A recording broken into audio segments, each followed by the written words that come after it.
किस्त नंबर 2। दिन गुजरते गए लेकिन जंगकुक का तायांग के लिए जुनून एक वबा की तरह बढ़ता गया।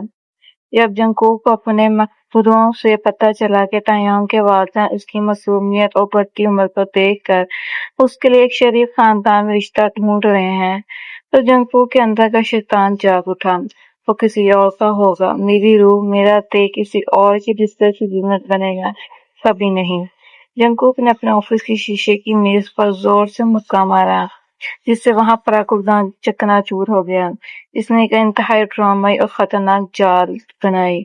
ताइयों के वाले एक मिडिल क्लास बिजनेसमैन थे। जंगकुक ने अपनी ताकत दौलत का इस्तेमाल करते हुए ताइयों के वालिद की कंपनी के तमाम शेयर्स गिरवा दिए और मार्केट में उन पर करोड़ों का कर्जा चढ़ा दिया, यहाँ तक कि उनके घर की नीलामी के ऑर्डर्स आ गए। एक शाम तायांग के वालिद सर पकड़कर अपने डाइनिंग रूम में रो रहे थे कि बाहर गाड़ी के हॉर्न की आवाज आई। जंगकुक अपने कीमती सूट में गार्ड के साथ अंदर दाखिल हुआ। उसके चेहरे पर एक मकाराना मगर हमदर्दाना मुस्कुराहट थी। अंकल, आप इतने परेशान क्यों हैं? जंगकुक ने मसलत अमेज अंदाज में पूछा। बर्बाद हो गया हूँ जंगकुक बेटा, अगर कल तक बैंक का कर्जा ना दिया तो वो हमें सड़क पर ला खड़ा कर देंगे। मेरी बेटियों और ताइयों का क्या होगा? पूरे बाप ने हाथ जोड़े। जंगकुक ताइयों के वालिद के सामने सोफे पर बैठ गया, अपने पैर पर पैर रखा और बोला, मैं आपका ये सारा कर्ज 1 सेकंड में उतार सकता हूँ। आपकी कंपनी को मुल्क की सबसे बड़ी कंपनी बना सकता हूँ, लेकिन बदले में मुझे कुछ चाहिए। क्या चाहिए बेटा?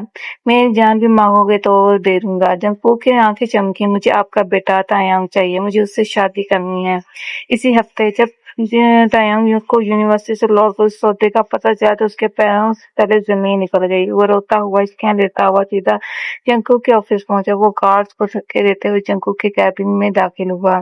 जंगकुक, ये क्या घटिया मजाक है? तुम मेरे पापा को ब्लैकमेल किया, तुमने हमारा घर बर्बाद करने की कोशिश की। मैं तुम्हें अपना सबसे अच्छा दोस्त समझता था।